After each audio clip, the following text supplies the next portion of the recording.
Without further ado, I want to introduce Ann Wax, who is our speaker. She will speak about Jewish guilt. Ann is an oncology nurse, and she can answer any question you can possibly dream up Maybe. about cancer and guilt, and maybe even the relationship between the two. Also, Ann has generously brought us a copy for each one of us of her book. And if you haven't taken one yet, please feel free. Diane is holding one up. Take one on the way out. And thank you very, very much for coming. Enjoy and eat. Here's Anne. Okay. I want to thank the Hollis Hills Jewish Center Sisterhood for inviting me here to speak to all of you today. And of course the topic is going to be on guilt. And guilt is a very powerful influence, and at times it can hold us hostage of our feelings and take over our lives. We all can feel it. It goes throughout our bodies. And furthermore, because of this mindset of guilt, it may transform into physical and emotional components that may create situations that can complicate our lives. As a nurse, I have discovered that guilt does happen in other cultures. It really does. It happens in Chinese, Italian, across the world. Guilt does happen. But why do we, as Jews, and especially Jewish women, feel that it's wholeheartedly our emotion other than anyone else's? Okay. So I decided I'm going to do some research, and what better research than to take me apart? I'm a Jewish mother, I was a Jewish daughter, I'm a Jewish wife, I have a Jewish home, a Jewish household. So I decided to look at myself as underneath the microscope. And I start with the jacket.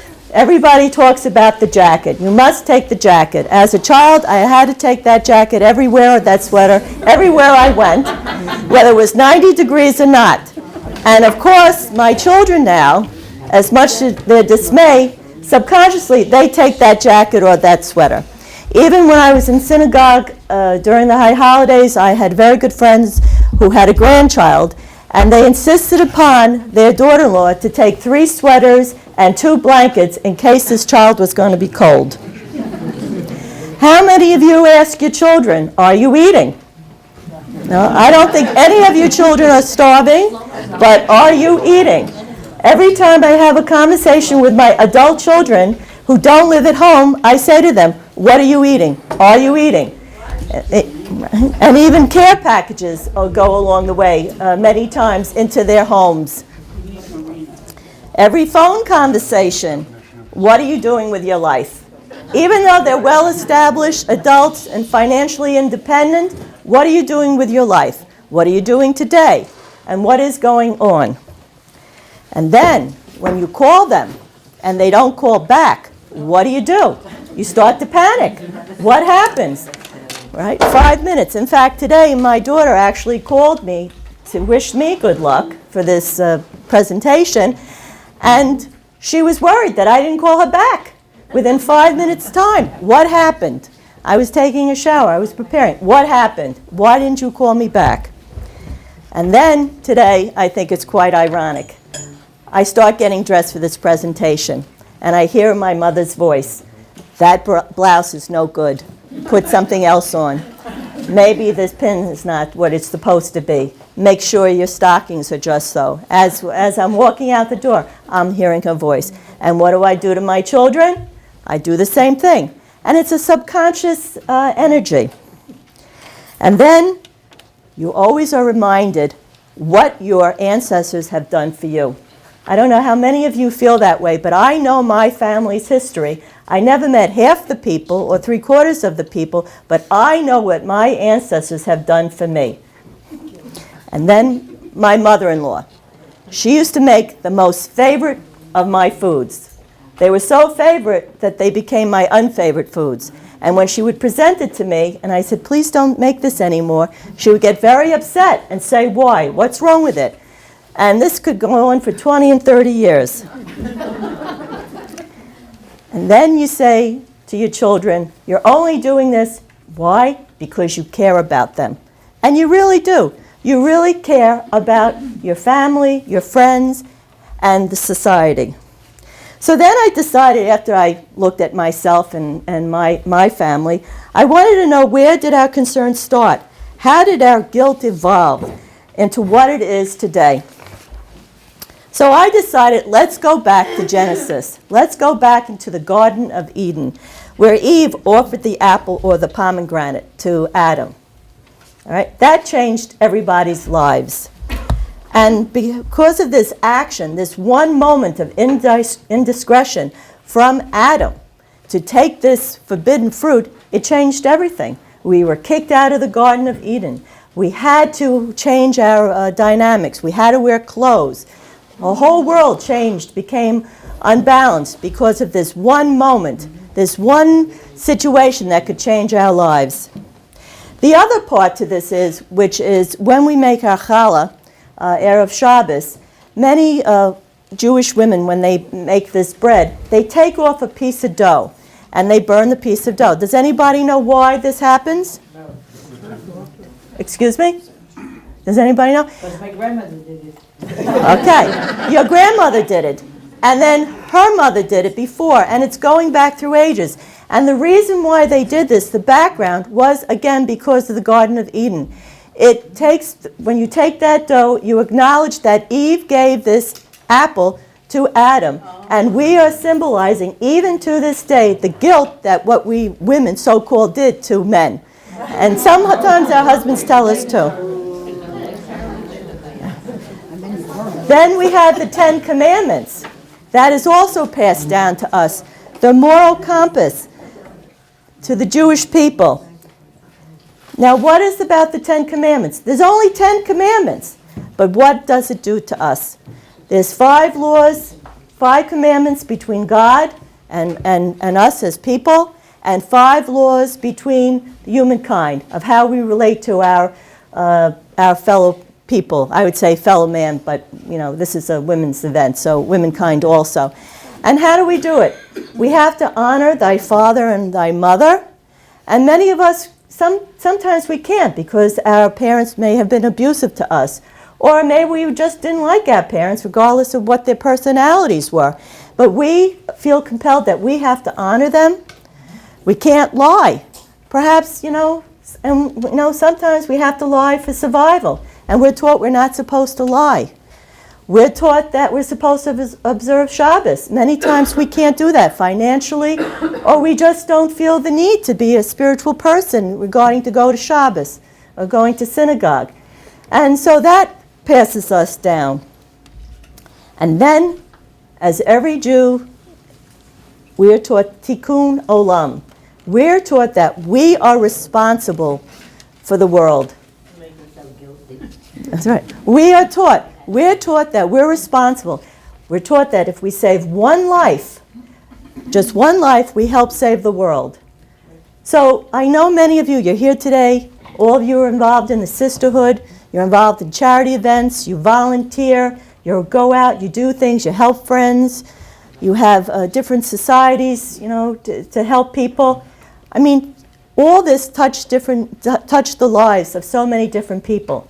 And it goes back to our roots again, tikkun olam, that it's our responsibility as Jews to help save the world and help each other. Then, as Jewish women, sholem bayit, peace in the home. Peace in the home. It is your responsibility. It is your responsibility to make a Jewish home. It's your response. You have to do this. You have to set the tone. You can't upset your husband, which I've been doing for God knows how long. And you have to make sure that your children do well. Then it comes to Shabbos. Right? For 24 hours, you light those candles. And for 24 hours, you're supposed to have this wonderful meals that you're supposed to be preparing. And you're supposed to not talk about finances, no fighting, peace and harmony in the home. Many times, as an oncology nurse, I have women, especially Jewish women, and they come in and they hold a lot of things inside them. And I say, why don't you tell your husband that he's not so great? Or something like that, if you're having divorce. And they say, I can't. And I say, why not? Because we're taught to be peace and harmony in the home. Then add the weight of our history. The Second Temple was destroyed. The Jews were thrown out to the diaspora. We went to different countries throughout the world. All we had was our religious articles and our baggage. And we went from different country. We were put into a ghetto. We had pogroms. What did we do? We didn't do anything. We didn't have guns. We didn't have rifles. We didn't create wars. They just put us into certain places. And then afterwards, what happens? They had the pogroms. They had the Nazis. Then they had the Cossacks, and then the Crusades. The Crusades, which is also another interesting factor.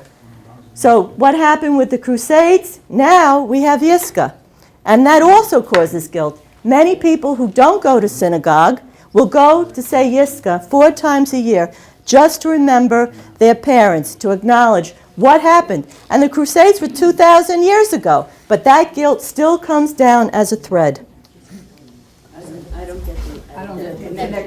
You don't get the connection. The connection is that many people, regardless what you feel or do, people go to say Yiscah. They go in, they may not go to Rosh Hashanah, but they go to acknowledge their passing of their parents. They go to acknowledge what happens. But the Crusades, Yiscah started when the Crusades happened. Oh, I thought you knew that history. Okay, this group didn't know that history. Yes, Yiscah started, all right. And also the Sephardic don't do this because the Sephardic did not have the Crusades. They did not have the coming down the pogroms. So you have the Eastern Europeans saying Yiscah, but the Sephardic Jews don't say Yiscah. So that's what happened. And that's when the Yiscah started, all right?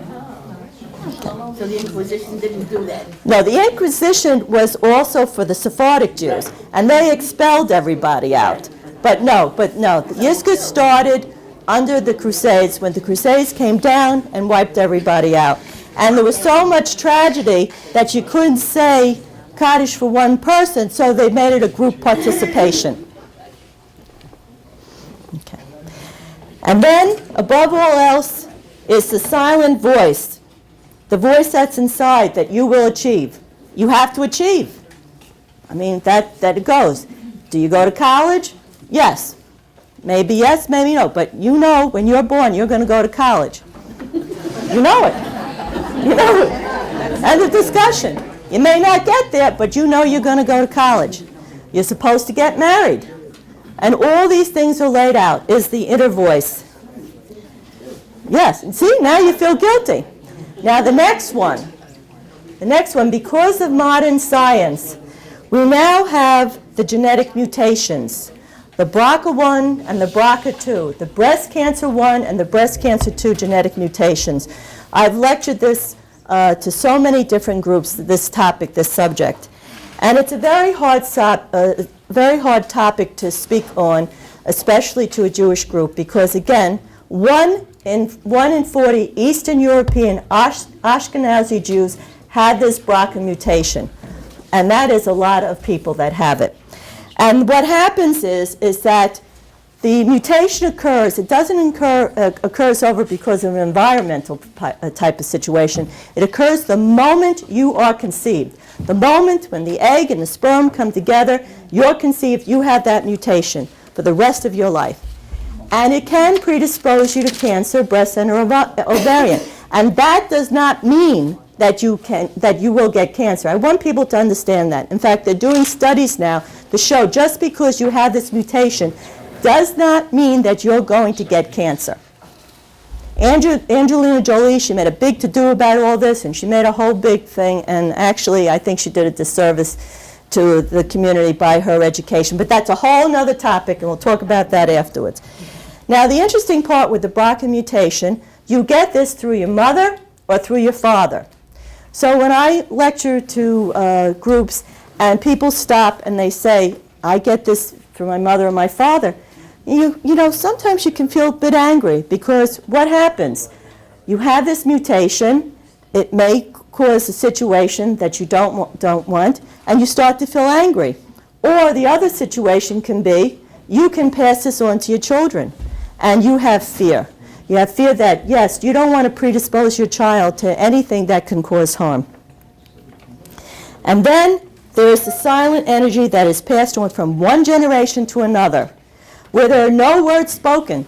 I don't know how many of you used to go into your grandparents' house. You just walk into the house and you know what you did wrong, right? You know. This was that silent energy that you did something wrong, you don't know what, but you should know what you did wrong, regardless of it. You should know. So therefore, many of us that follow Judaism, we feel that we can self-proclaim, be experts on guilt. We truly can go up to the mound and say, yes, we are. We can say that. Because just looking about just going back and looking at what I'm speaking on, those few instances, it does show that it goes from one generation to the next. The thread goes back all the way back to the time of the apple. But if we did not care so much, guilt only matters when you care and when you feel a moral obligation. Otherwise, if you don't care, you don't feel guilty. How many times even as parents, you weave a little bit of guilt onto your children. But if they don't care, it doesn't work. Furthermore, we're all born with a moral compass. We all have a moral compass. We decide what we want to take in and what feels good to us, and we decide what we want to put out and what we do as human beings. Our energies of coping with life help us acknowledge on a matter of survival. Let's say, for instance, that we tell a lie. Sometimes we have to tell a lie because we have to survive. It may not be the right thing at the time, but sometimes we have to tell a lie. My problem is I'm always telling the truth, and I'm always getting into trouble. So that's my problem. And I also feel guilty on that too, because I'm always telling the truth, and sometimes people don't like to hear the truth. And all too often, we cannot let go of our guilt. Our guilt becomes like a fabric that weaves into our whole being, our whole mindfulness, and we can't let it go. Now, I have a definition of guilt, because I guess I'm an expert of it, because I'm a Jewish woman. I just went through all the stuff that I do to my husband and my children. And guilt is when you allow someone to put his or her own feelings or thoughts upon you, and you feel this feeling of regret or remorse or unworthiness. What happens is that when a person makes you feel so small, even though you're an adult, it just overpowers you. And we do have the ability to pick and choose which type of guilt we can have. And by maintaining this, by maintaining this type of guilt, it does affect us physically and emotionally. And our body actually sends off warning signs. I really believe that we have an intuitive self inside of us, and our intuitive self sends little messages, like our ancestors sends the messages of guilt. Our intuitive self sends messages to us. For instance, tension. Many of us have tension. If we say something to a person and you upset a person, you may feel guilty about it, and that may cause tension. Or migraine or headaches. How many of you have migraine or headaches? All right. Or disruption of sleep. You go to bed and you start thinking about all the things that you could have done, and you start wondering, oh my, and then you start counting the sheep, and then you feel guilty that you're counting the sheep because the sheep doesn't work. Or some people take sleeping pills, and then the sleeping pills doesn't work, and you don't understand why. So you have this disruption of sleep. Or the other part, loss of appetite. Now this is one thing I've never experienced. I don't know, I've never experienced it. I always understand the food cravings. When sometimes you feel guilt and you just go and you start eating the box of cookies or the ice cream or something like that. And basically it goes down to your body trying to stay balanced. Because when you're under guilt, you're under stress. And when you're under stress, your body secretes steroids. And when your body secretes steroids, you have cravings. And that's why you crave for sugar. Okay, forgetfulness. Sometimes you get so overwhelmed. And you start wondering, oh my God, and then you start forgetting what you're supposed to be doing. And then feeling of overwhelm. Many times without guilt. I mean, if you start thinking about your mother, a lot of times we are part of the sandwich generation. And we're trying to do for our parents, and we're trying to do for our children, and we're trying to do for everybody. And you just feel overwhelmed because you don't think you're doing for anybody, and you don't think you're doing a good job.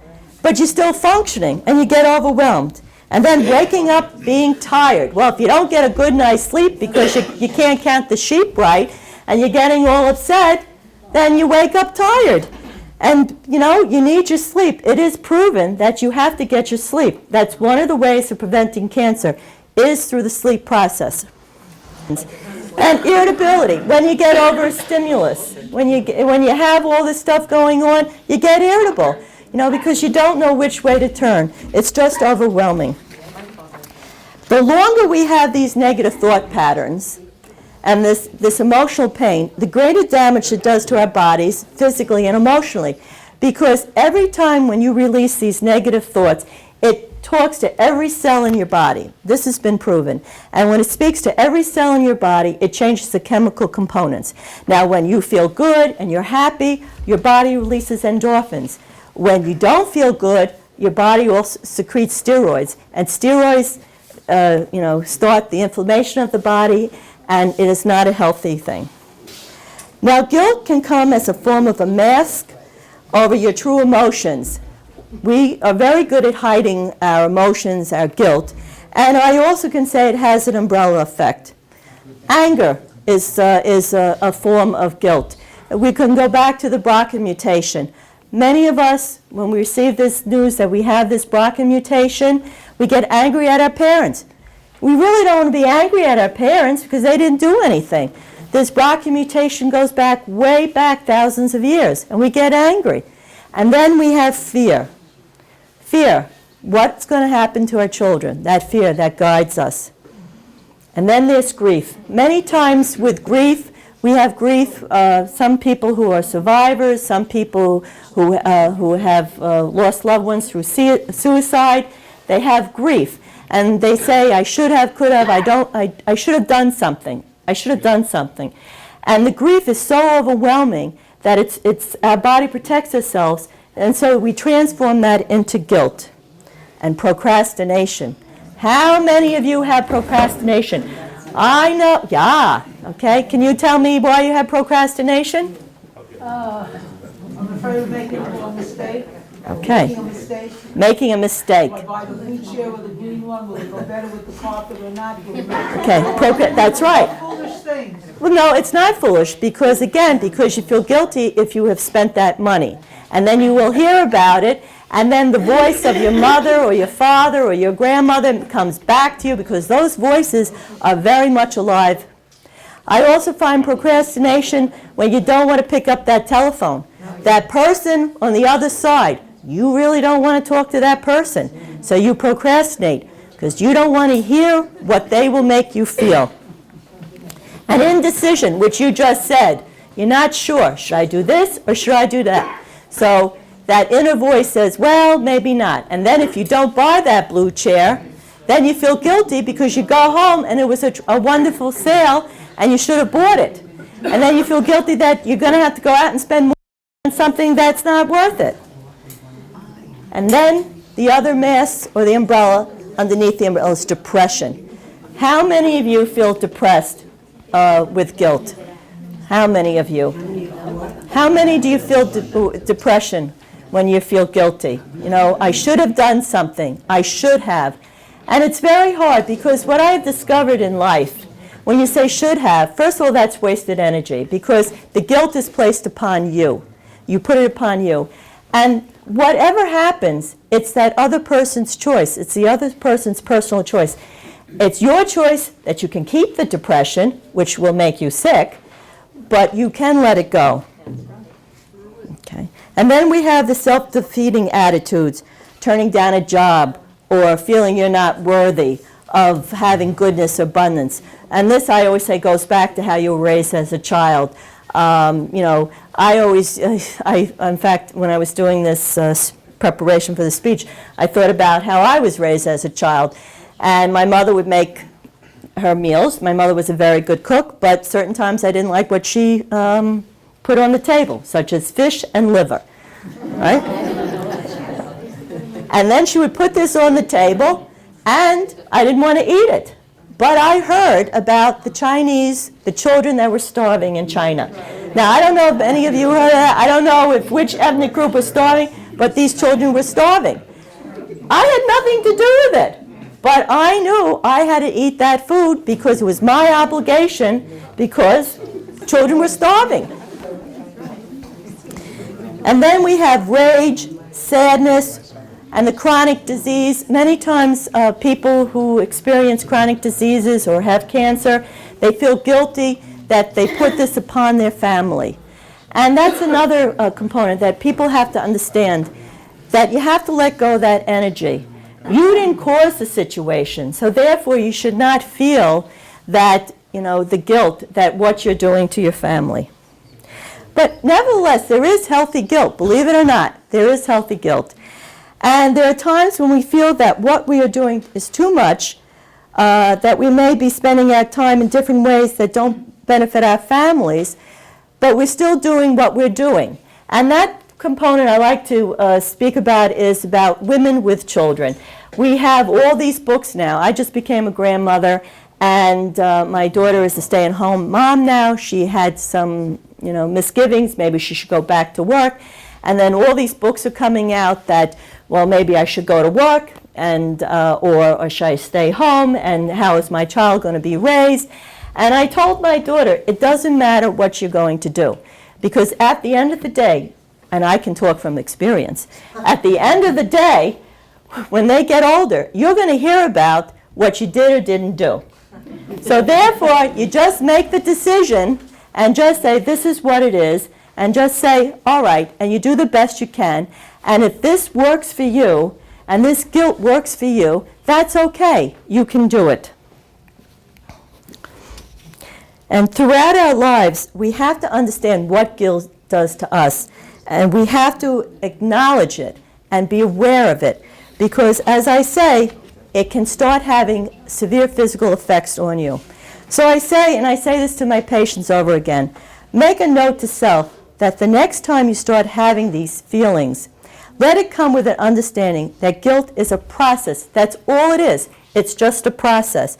And you're just processing these feelings, anger, rage, or whatever it may be. But don't make it a long process. Don't make it a neurotic process. Like Woody Allen, he's been going to a therapist for how many years now. So his process is a very long process. Acknowledge it, understand it, and know what it is. Tell yourself that whatever you are experiencing at this moment is not the total you. It doesn't have to be. And what you are feeling is only one piece of your total life's experience. So yes, me as a Jewish mother, that's just one part of me. I do many different things, and that's what it is. And the thought process, which I tell my patients over and over and over again, is about growing up. And growing up means to grow up. And that means that all of you are mature, you're all responsible, you're all holding jobs. But I can probably talk to every one of you privately and find out what happened when you were a child and what was the cause of many of your guilt issues. And you have to acknowledge it, understand it, and let it go. I went to a high school reunion, I won't tell you when, and I went to it, and I met one of the people I went to high school with, and I found it very interesting. He was going to set the world on fire, but he didn't. And he was going to, and I said to him, did you get married? He said, no. I said, why didn't you get married? He says, my parents didn't like the woman I brought home. All right? So I said, okay, all right, I can understand that. I'm a parent. And then I said to him, so did your parents pass? He said, yes. I said, so what's stopping you now? He says, but they didn't like her. And I said to him, your parents passed. Does it really matter now what your parents say or do? Does it really matter?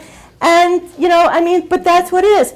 Our parents still control us, even though we're adults. I say this to 80-year-olds, 90-year-olds. I say, it doesn't matter. It's time for you to grow up as a person, to understand that there's no longer a need for you to be controlled by anybody. It's just the guilt process, and acknowledge it. And you have to balance your life with this understanding of taking care of yourself. You know, we're torn, as I say, the sandwich generation, from one part to another.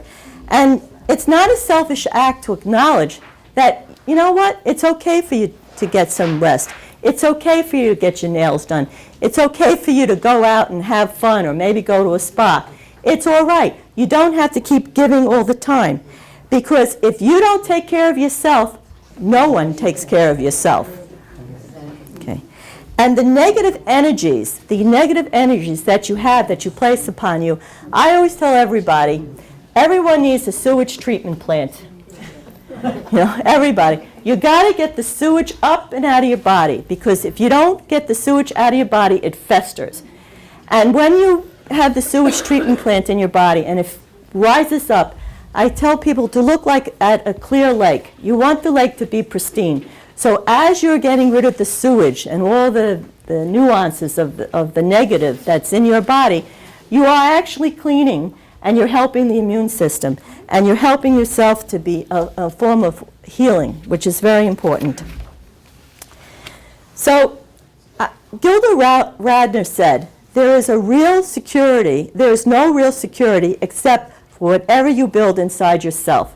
So you are yourself. You have to understand yourself, and you have to take what's in and take out what's not good and what's not healthy. And I say that's a mind-body experience, and it's important for you to understand that, because again, if you're not healthy and you have all this guilt on you, it is a very hard lifestyle, and it's very hard on you and your family, and we all want to stay healthy. Thank you.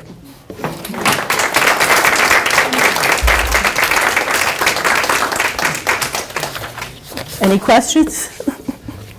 So it was really very interesting how Jewish men were told to take very good care of their wives and treat their husbands very, as far Well, again, it goes back to a tradition of the family. Yeah. But it goes back to our traditions. It's a family. We, as Jewish women and Jewish men, we, underneath the chuppah, we create our home. We create the family dynamics. And we take care of our husbands. I mean, I always say, it's very funny when I have a couple that comes into the office, and the husband says, she's trying to kill me. And how is she trying to kill? She watches what he eats, watches what he does, and he says, she's trying to kill me. I mean, really. But these are dynamics. But as we care, and that's what it is. We care. Let me ask you a question. Yes. I hear a lot of people tell me that we become our mothers as we age. Do you believe that's true? Say it louder. Say it louder. I hear from a lot of people that we become our mothers as we get older. So I want to know what I have to look forward to. I sound like my mother now. Is that true? We inherited tendencies. I look like my mom. My mother was a nurse, but that's not why I went into nursing. And you take the good and the bad. And you know what? Our mothers were wise. I mean, our mothers were wise. What did our mothers do? They sacrificed for us. They did. I mean, I got to where I am because of my parents, my mother. So they were wise. Yes. I can almost guarantee that each of us have learned our parents' behavior from early infancy. Therefore, we have traits. For instance, even if we don't look like our parents, you're going to find that mannerisms, talking with the head, whatever it is, you're going to look at somebody and say, oh, you must be somebody's kid because you're doing it the same way. And oh yes, you think like that, and it's a product of living in a world. How many of you are here today because how you were raised? You were active in a synagogue. How many, right? You learned from your parents. Well, maybe not you, but anyway, how many of you? Okay, but you got to ask, but what about your husband? Was he active in a synagogue? My husband's very active. Well, that's what I'm saying. And you came along with the flow. I mean, it's the thread, the generations, the fabric, from one gets passed down to the other. And do we become our mothers? Maybe so. Maybe some people become their fathers. We pick and choose whatever is best for us. We pick and choose our mates. Some people say, some people say that, we marry our fathers, like we gravitate to personalities like our fathers, women. I always say, you go to what you know, what is comfortable for you. And some people stay in a very uncomfortable situation because it's comfortable. And you go to where it is, you gravitate. Because we have to survive. At the end of the day, we all are trying to survive. Every day we wake up, we get dressed, we go out, we're trying to survive. You go out into the street, you got to cross that street. Somebody may hit you, right? But you're trying to cross that street. It's all about survival. We're primitive people. We have certain instincts that we must do. And I try to pick and choose. I don't know if I'm becoming like my mother, but if I am, that's okay too. It's not such a, she'll turn over in a grave. That's not such a bad thing. She'll never thought I would say it. But the point of it is it wrong? You take the good qualities. Any more questions? Okay. Well, thank you very much for having me. Okay. And honestly, the book, I printed the book, and I think it's a very special book. It's not the typical type of book that people read, and I got tremendous responses, very good responses about this book. So feel free to take it. Thank you.